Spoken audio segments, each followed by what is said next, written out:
Hi student, hi friend, मैं प्रदीप तिवारी। आज आपके लिए मैंने कमेंट बॉक्स में पढ़ा है कि आपने कमेंट बॉक्स में प्रश्नावली 3 के बारे में कहा है कि प्रश्नावली 3 पढ़ानी है बहुपद। ठीक है, बहुत अच्छी प्रश्नावली है। बहुपद है, बहु के पैर, बहु का मतलब बहु और पद का मतलब पैर। तो स्टार्ट करते हैं।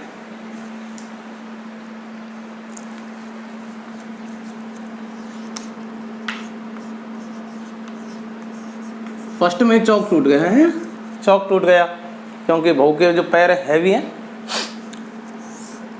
ठीक है, अब देखो बहु का मतलब होता है बहुत, ठीक है, और पद का मतलब होता है पैर। ऐसी बहु जिसके बहुत सारे पैर हो उसको हम क्या कहते हैं? बहुपद कहते हैं ना। बहु का मतलब होता है बहुत और पद का मतलब होता है पैर।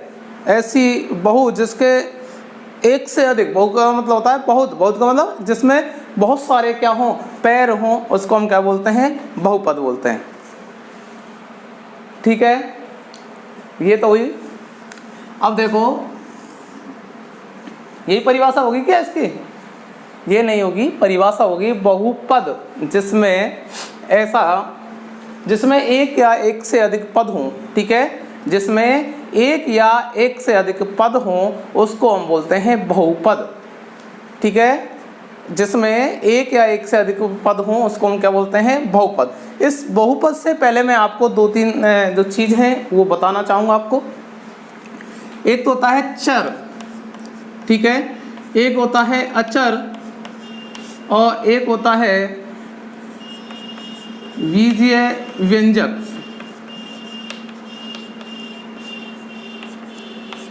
ये हमसे आने चाहिए। ठीक है, ये बहुपद की क्या है? नियम है। बहुपद, बहु जो पद है ये बाद में इसकी परिभाषा बताएंगे आपके लिए। उससे पहले जो परिभाषा है या फिर चर, अचर और बीजीय व्यंजक कौन कौन से होते हैं उनके बारे में आपको बताया जाएगा।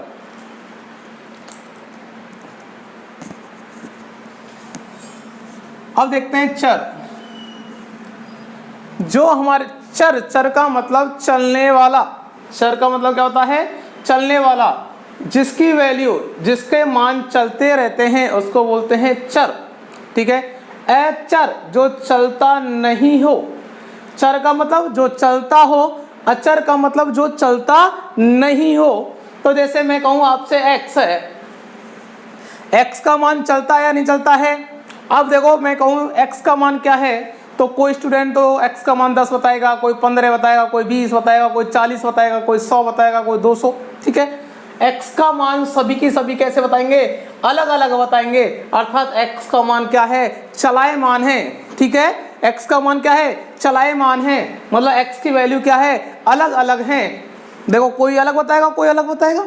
तो x की वैल्यू कैसी है? चलती रहती है। कैसी होती है? चलती रहती है। इसलिए x को हम क्या बोलते हैं? चर। यदि मैं आपसे पूछूं y चर है या अचर है, तो आपको सोचना है चर का मतलब चलने वाला। अब y का मान क्या होता है? देखो y का मान कोई 2 बोलेगा, कोई 5, कोई सवाल में y का मान 10 आ गया, कोई सवाल में y का मान 20 आ गया, कोई में 50 आ गया। ठीक है, तो y का मान क्या है? चल रहा है, इसलिए इसको भी हम क्या बोलेंगे? चर बोलेंगे। जो भी हमारे पास इंग्लिश वर्ड के ABCD से लेकर Z तक जो भी छोटे अक्षर होते हैं उनको बोला जाता है चर। क्या बोला जाता है? चर। अब हम बात आ गए अचर पर। मैं कहूँ आपसे 20 किसका मान है? बताओ 20 का क्या मान है? तो देखो कोई भी स्टूडेंट से आप पूछ सकते हैं, 20 का मान 20 ही रहता है, फिक्स है। कोई भी इसको 19.99 नहीं बताएगा। ठीक है, और ना इसको कोई 20.1 बताएगा। सभी की सभी क्या बताएंगे? 20 ही बताएंगे। तो बताओ इसका मान चल रहा है क्या? नहीं चल रहा है, इसलिए इसको हम क्या बोलेंगे? अचर बोलेंगे। यदि मैं कहूँ आपसे 5 कैसी राशि है? चर है या अचर है? तो बताओ 5 की वैल्यू सभी की सभी कैसे बताएंगे? 5 ही बताएंगे। तो 5 का मान चल रहा है क्या? नहीं चल रहा है, तो नहीं चल रहा है, इसका मतलब अचर। चर, चर का मतलब चलना, जिसकी वैल्यू चलती रहती है, ठीक है, बदलती रहती है, उसको चर बोलते हैं। अचर जिसकी वैल्यू चेंज नहीं होती है उसको क्या बोलते हैं? अचर। 5 कैसी राशि है?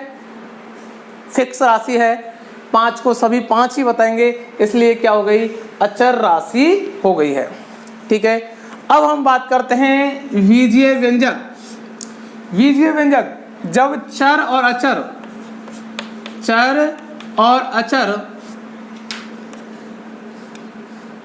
का योग, गुणा, भाग, अंतर हो। ठीक है, अंतर का मतलब घटाव। जब चर और अचरों का, ठीक है, जब चर और अचर दोनों का योग हो, गुणा हो, भाग हो, अंतर हो, उसको हम क्या बोलते हैं? बीजीय व्यंजक बोलते हैं। उसको क्या बोलते हैं? बीजीय व्यंजक बोलते हैं। जैसे चर और अचर का हमने कर दिया 2 + x, इसको क्या बोलेंगे? बीजीय व्यंजक, क्योंकि चर और अचर का क्या हो रहा है? योग हो रहा है 2x, इसको क्या बोलेंगे? बीजीय व्यंजक। 3x क्या बोलेंगे? बीजीय व्यंजक। x/3 को क्या बोलेंगे? बीजीय व्यंजक। ठीक है, और 3 - x को क्या बोलेंगे? बीजीय व्यंजक। x-3 को क्या बोलेंगे? बीजीय व्यंजक। ये सभी की सभी क्या हैं? बीजीय व्यंजक हैं, जिनमें चर और अचर का योग हो, चाहे गुना हो, चाहे भाग हो, चाहे अंतर हो, कुछ भी हो, उनको बोलते हैं बीजीय व्यंजक। यहाँ पर क्या है? चर और अचरों का योग है, यहाँ पर चर अचरों का गुणा है, यहाँ पर चर और अचरों का गुणा है, यहाँ पर चर और अचर का अंतर है, यहाँ चर और अचर में क्या है? भाग है, और यहाँ पर चर और अचर में क्या है? अंतर है। तो इन सभी को हम क्या बोलते हैं? बीजीय व्यंजक बोलते हैं। समझ में आ गई होगी बात ये? इनको क्या बोलते हैं? बीजीय व्यंजक। देखो हमारे पास ये बहुपद है, तो बहुपद से पहले मैंने आपको बताया था चर, अचर, बीजीय व्यंजक। चर किसे कहेंगे?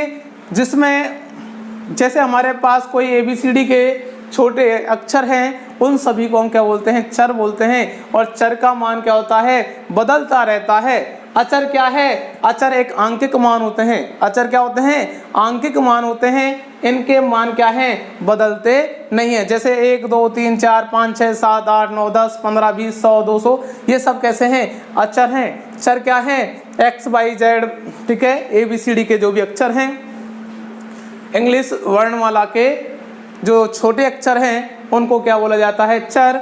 और अचर किसको बोला जाता है? जो गणितीय अंक होते हैं, उनको क्या बोला जाता है?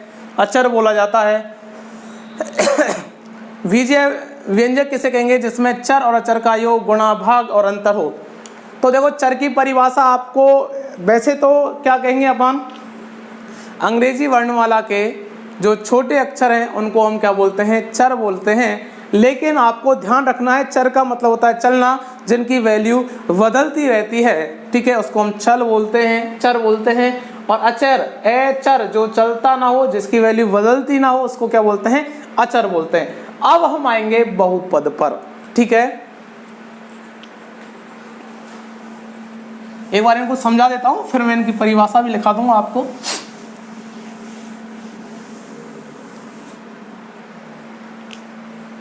देखो हमने अब बात करते हैं बहुपद की। अब बहुपद किसे कहते हैं? जो बीजीय व्यंजक होता है ना, उसी को ही बहुपद कहते हैं। बीजीय व्यंजक को ही क्या कहते हैं? बहुपद कहते हैं। बीजीय व्यंजक को ही बहुपद कहते हैं यदि बहुपद के चर की घात एक पूर्णांक हो। ठीक है, कैसी हो? पूर्णांक हो,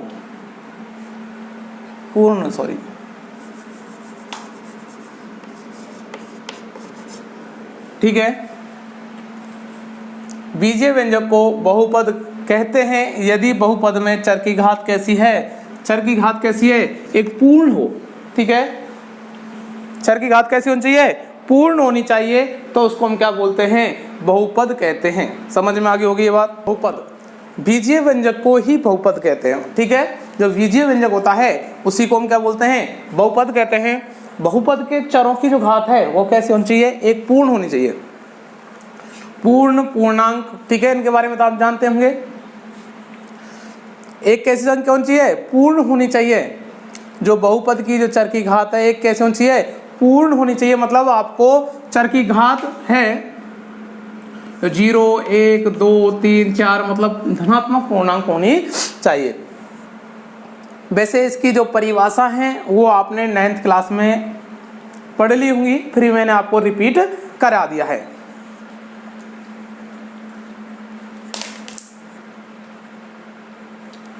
इसको लिखा देता हूं एक बार आपको।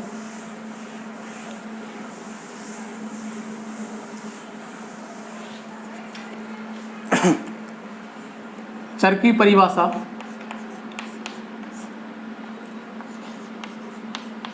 जिसका मान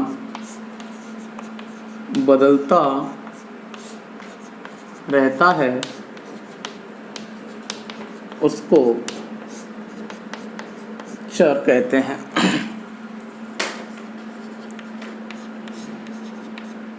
जैसे x, y, z dot dot. अंग्रेजी वर्णमाला है ना, अंग्रेजी वर्णमाला। देखो एक मैं आपकी जो 10th क्लास है तो देखो ऑफलाइन की तरह तो नहीं, लेकिन आपको लिखें एक आपको कॉपी बनानी है, रजिस्टर बनाना है और उसमें सिस्टम तरीके से लिखें पूरी प्रश्नावली को, है ना। मैं आपको अधिकांश मेरे जो तरीके हैं ऑफलाइन में, तो मैं एक भी क्वेश्चन ऐसा नहीं है जिसको मैं छोड़ता हूँ, चाहे उसी प्रश्न का एक, जैसे मैंने अभी जैसा तीसरा प्रश्न कराया आपको कोई भी, और चौथा जो प्रश्न है वो तीसरे की तरह ही है, बस अंक चेंज हैं जब भी मैं आपको उसको कराता हूँ, क्योंकि हो सकता है तीसरे में कम समझ में आया होगा। मैं ऑफलाइन में तो प्रत्येक सवाल कराता हूँ, प्रत्येक उदाहरण कराता हूँ, एक भी ऐसा सवाल नहीं रहेगा और एक भी आपको उदाहरण नहीं रहेगा जो मैं नहीं कराता। लेकिन ऑफलाइन में ऑनलाइन में मैं उदाहरण आपको नहीं करा सकता, उदाहरण आप कर लें। जो भी उदाहरण ना हो उसको एक आप कमेंट बॉक्स में लिख दें और मैं आपको करा दूंगा। हमेशा ध्यान रखना है कि आपकी जो क्लास है इसमें से लगभग 70% उदाहरण आते हैं, एग्जाम में 70% उदाहरण आते हैं, तो उदाहरण आपको जरूर करने हैं। और जो प्रश्नावली प्रीमियम वाली ने आपको लगती होंगी टाइट वाइट, बताते हैं सारे टीचर बहुत टाइट है, उसमें तो 80% उदाहरण आते हैं। तो उदाहरणों पर तो ज़्यादा विशेष ही ध्यान देना है, तो मैं उदाहरण यहाँ पर नहीं करा सकता, लेकिन आप उदाहरण करें और जो भी उदाहरण ना हो उसको कमेंट बॉक्स में लिख दें। अचर जिसका मान बदलता नहीं है उसको अचर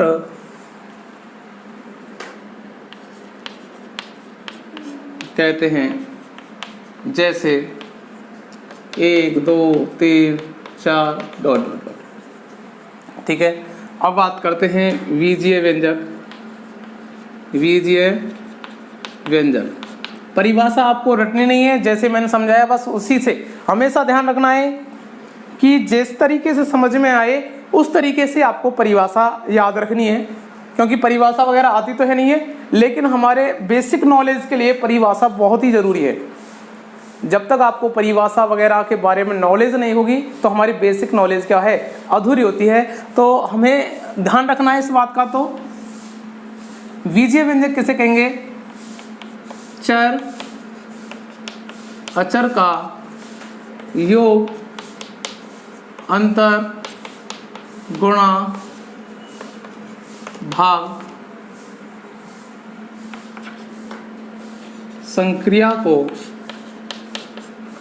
बीजीय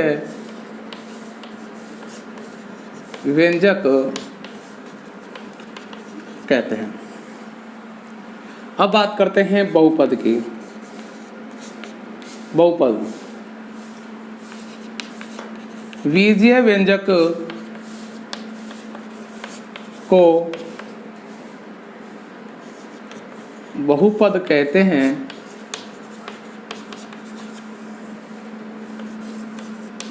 जिसमें चर की घात एक पूर्ण संख्या हो। ठीक है, बीजीय व्यंजक को ही हम क्या कहते हैं, बहुपद कहते हैं, लेकिन उसकी घात कैसी होनी चाहिए, पूर्णांक होनी चाहिए। वैसे आपको 9th में पढ़ लिया होगा कि कोई ये बहुपद है या नहीं। जैसे मैं कहूँ आपसे x+2, इस चर की घात कैसी है, 1 है, तो ये कैसा है, बहुपद है। यदि मैं इस पे लगा दूं -1, बताओ ये बहुपद है या नहीं है, ये बहुपद नहीं है। वैसे आपको 10th क्लास में नहीं आएगा पहचानने के लिए कि ये बहुपद है या नहीं है। अब यहाँ जो आपको डेफिनेशन है, ये सब डेफिनेशन आपने 9th क्लास में पढ़ ली होगी, फिर भी मैंने आपको रिवाइज कराने के लिए इसको किया है। अब हम बात करते हैं 3.1 के बारे में।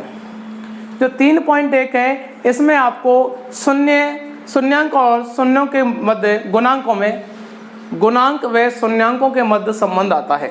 ठीक है, गुणांक व शून्यांकों के मध्य क्या आता है, संबंध आता है। तो आपने इसकी शॉर्ट स्क्रीन ले ली होगी, नहीं ली हो तो ले लो, इसकी शॉर्ट स्क्रीन। और इसकी आप, जहाँ तक मेरा अंदाज है, आपने सभी ने रजिस्टर बना रखा होगा और इसमें इसको सिस्टम तरीके से उतार लें।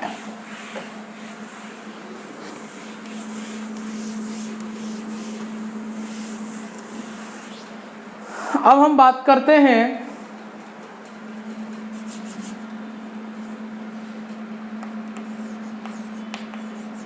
शून्यांक व गुणांक के मध्य संबंध। ठीक है, शून्यांक व गुणांक के मध्य संबंध। अब देखते हैं जो गुणांक है और शून्यांक है उनके मध्य संबंध कैसे होते हैं। अब हमें पता है, तो सबसे पहले तो हम निकालेंगे गुणांक क्या होता है।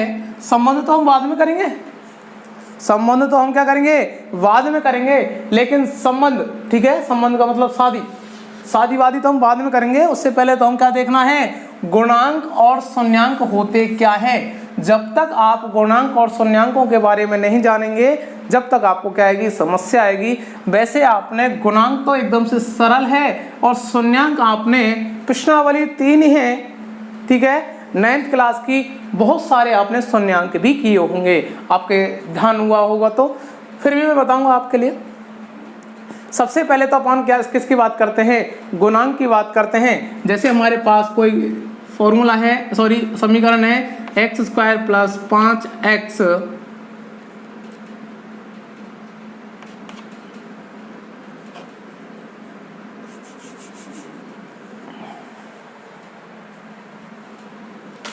x² + 5x + 6, ये है हमारे पास। तो इसमें क्या है, इसमें हमें सबसे पहले क्या ज्ञात करना है, गुणांक ज्ञात करना है। क्या ज्ञात करना है, गुणांक। तो यदि मैं आपसे कहूं कि x² का गुणांक क्या होता है, x² का गुणांक क्या है बताओ। जिसके आगे कुछ नहीं होता उसके आगे क्या होता है, 1 होता है। गुणांक का मतलब है कि उसका गुणांक किससे हुआ है। तो बताओ x² का गुणांक किससे हुआ है, 1 से है। तो x² का गुणांक क्या हो गया, 1। x² का गुणांक क्या हो गया है, 1 हो गया है। ठीक है, यदि मैं कहूँ आपसे x का गुणांक, तो x का गुणांक हमेशा x के आगे होगा, तो क्या हो जाएगा, 5। और इसको बोला जाता है अचर। क्या बोला जाता है, अचर। देखो ये तो चर हैं, जिसमें चर के गुणांक हो गए, तो इसको बोलते हैं अचर का गुणांक। अचर का गुणांक। अब बताओ अचर का गुणांक क्या हो गया, 6।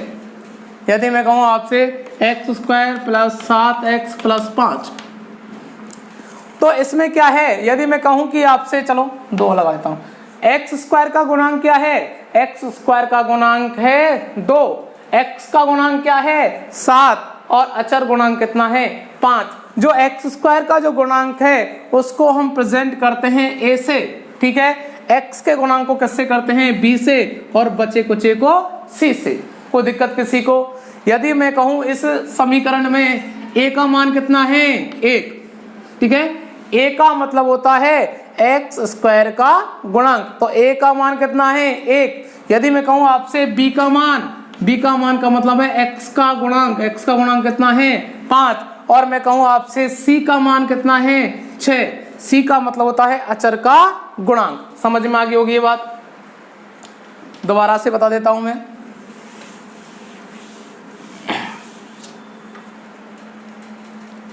जैसे हमारे पास है 3x² plus 2x plus 6, x² plus 5x plus 9, ठीक है।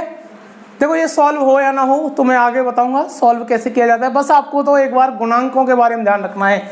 यदि मैं कहूं आपसे x² का गुणांक, x² का गुणांक, इसका x² के गुणांक लिखो या फिर a लिखो, एक ही बात है, ठीक है। x² के गुणांक को हम a से रिप्रेजेंट करते हैं, तो x² का गुणांक कितना है, 3। यदि मैं कहूं आपसे x का गुणांक का मतलब क्या है, b, तो b का मान कितना है, 2। और मैं कहूं कि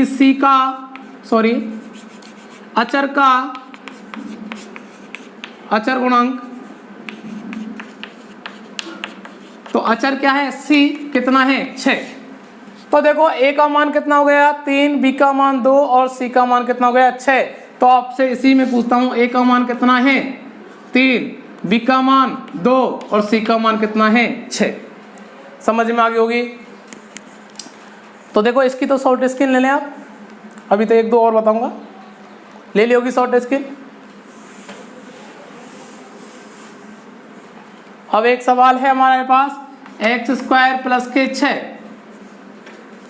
अब बताओ इसमें a का मान क्या है, a का मतलब x² का गुणांक, तो x² गुणांक कितना है, 1। यदि मैं कहूँ आपसे b का मान, b का मतलब होता है x का गुणांक, तो बताओ इसमें x का गुणांक है क्या, x का गुणांक नहीं है, इसलिए b का मान क्या है, 0। जिसका गुणांक नहीं होता है उसका मान क्या होता है, 0 होता है। यदि मैं कहूँ आपसे c का मान क्या है, c का मान होता है अचर संख्या, अचर कितना है, 6। यदि हमारे पास कोई सवाल है x प्लस 7, सारे टाइप बताऊंगा आपको। अब मैं कहूँ कि इसमें a का मान क्या है, a का मतलब होता है x² का गुणांक, बताओ इसमें x² है क्या, नहीं है, तो a का मान क्या जाएगा, 0। अब हम देखते हैं b का मतलब होता है x का गुणांक, x का गुणांक कितना है, 1, और c का मान कितना हो जाएगा, 7। यदि हमारे पास कोई समीकरण है x² प्लस x, चलो 2x² प्लस 3x हमारे पास कोई समीकरण है, इसमें आपसे बात पूछ रहे हैं कि a का मान क्या है, a का मतलब होता है x² का गुणांक कितना, 2, b का मान कितना है, x का गुणांक कितना, 3, c का मान कितना है, c का मतलब होता है अचर का गुणांक, और अचर हमारे पास है नहीं है, तो क्या हो जाएगा, 0। तो देखो ये आपके क्या है, गुणांक हैं। गुणांक निकालना एकदम से क्या है, सरल है। शून्यांकों में थोड़ी सी दिक्कत आएगी, थोड़ी सी, ज्यादा नहीं आएगी, कितनी आएगी, थोड़ी सी दिक्कत आएगी, क्योंकि जिसने 9th में प्रैक्टिस की होगी उनको तो थोड़ी सी भी दिक्कत नहीं आएगी, ठीक है। जिसने 9th में प्रैक्टिस की होगी शून्यांक को निकालने की, प्रश्नावली 3 ही है, तो उनमें यदि आपने की होगी तो कोई दिक्कत ही नहीं आएगी। यदि आप 9th में सही से नहीं कर पाए होंगे तो थोड़ी सी दिक्कत आएगी, और 1-2 बार प्रैक्टिस करेंगे तो कोई दिक्कत ही नहीं आएगी, है ना। ये जो आपको जो शून्यांक हैं वो 8th में भी है, 9th में भी है और 10th में भी है। तो 8th में पढ़े होंगे आपने थोड़े बहुत, 9th में पढ़े होंगे, और दोनों में कोई गधा रहा होगा, तो 10th में तो थोड़ा सा घोड़ा बन जाए, है ना। तो प्रैक्टिस से ही हमेशा मैथ हमेशा प्रैक्टिस मांगती है। जितनी आप प्रैक्टिस करोगे उतने ही आपको सवाल के नए तरीके से होगा, ठीक है। एक सवाल की आप 4-5 बार प्रैक्टिस करो, गारंटी है कि वो कभी भूल जाए, नहीं भूल सकता। तो ये हमारे टाइप है, ऐसे आपने कर लिए होंगे और शून्यांक आपने निकाल लिया होगा। इसकी शॉर्ट स्क्रीन ले लें।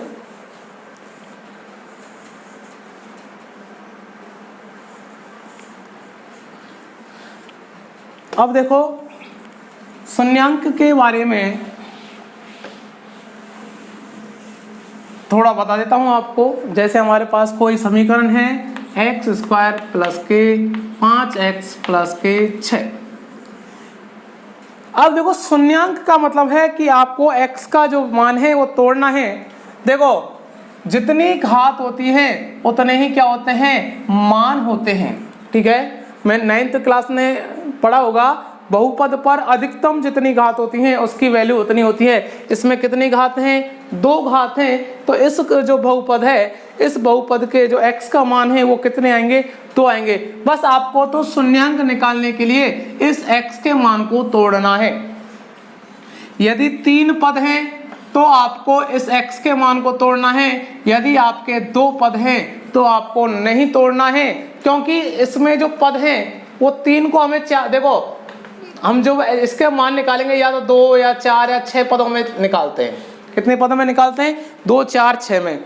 अब यदि हमारे पास 3 है, ठीक है, तो 3 है तो 3 का या तो हमें 4 करना होगा या 2 करना होगा। तो 2 तो हो ही नहीं सकते, तो कितने करने हैं इसके, 4 करने। हमें क्या करने हैं, 4 करने हैं। तो इसका मतलब इसके टुकड़े करने हैं। ओनली ये ध्यान रखना है, हमें x के गुणांक को तोड़ना है, बस इतना सा ध्यान रखना है। अब देखो 1, 2, 3 ऐसे गिनती लिख देनी है। मैं तो डायरेक्ट ही बता रहा हूं, गुना करने पर तो 6 और जोड़ने पर कितना आएगा, 5। जैसे लिख लो, चलो बता भी देता हूं, 1, 2, 3, 4, 5, 6, 7, 8, 9, 10। आप 10 तक गिनती लिख दें, ठीक है। उसके बाद गुना कितना आना चाहिए, 6। गिनती लिख दी, तो हम 1 में कितने का गुना करें कि 6 आ जाए, 6 का। 2 में कितने का करें, 3 का।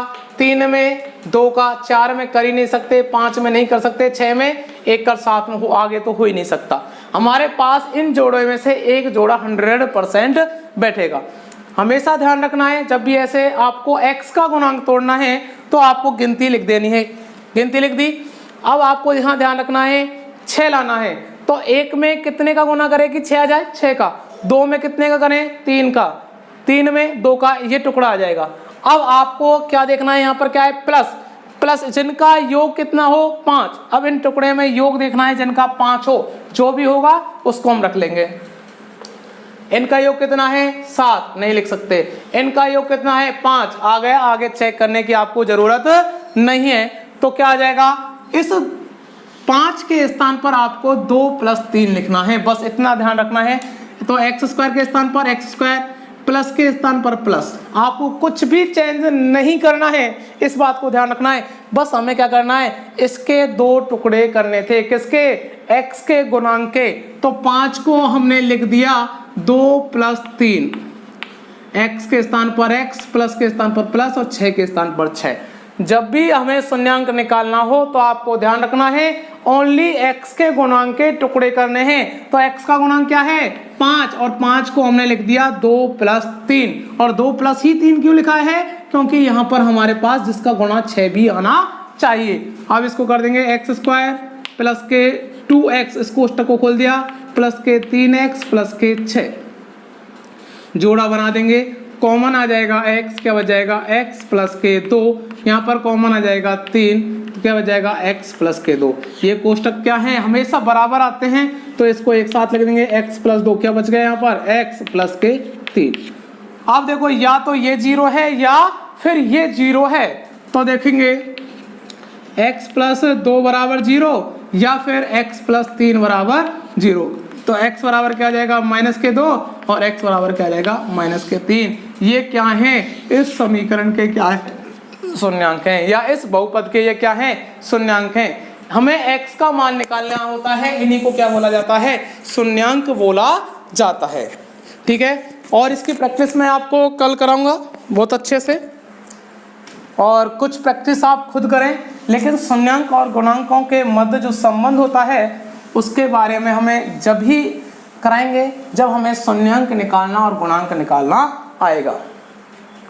तो आपको सबको कमेंट बॉक्स में लिखना है, ठीक है, कि किन किन से शून्यांक निकालना आता है।